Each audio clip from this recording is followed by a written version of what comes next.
ಉದ್ಭವಲಿಂಗೇಶ್ವರ ಭಜನಾ ಮಂಡಳಿ ಮಣೂರು ಪಡುಕೆರೆ ಇದರ 35ನೇ ವಾರ್ಷಿಕ ಭಜನಾ ಮಂಗಳೋತ್ಸವದ ಕಾರ್ಯಕ್ರಮದ ಪ್ರಯುಕ್ತ ಭಕ್ತಿಲಹರಿ ಉದ್ಭವಲಿಂಗೇಶ್ವರ ಭಜನಾ ತಂಡದಿಂದ ಕುಣಿತ ಭಜನೆ ಪ್ರಾರಂಭಗೊಂಡು ಊರ ಮತ್ತು ವಿವಿಧ ಭಜನಾ ತಂಡಗಳಿಂದ ಭಜನೋತ್ಸವ ನಡೆಯಿತು.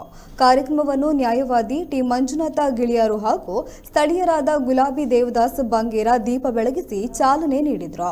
ಈ ಸಂದರ್ಭದಲ್ಲಿ ಉದ್ಭವಲಿಂಗ ಭಜನೋತ್ಸವ ಸಮಿತಿಯ ಅಧ್ಯಕ್ಷ ಹರೀಶ್ ಕುಮಾರ್, ಕಾರ್ಯದರ್ಶಿ ಪ್ರಭಾಕರ್, ಕೋಟ ಗ್ರಾಮ ಪಂಚಾಯತ್ ಮಾಜಿ ಸದಸ್ಯೆ ಚೈತ್ರ ಮತ್ತಿತರರು ಉಪಸ್ಥಿತರಿದ್ದರು.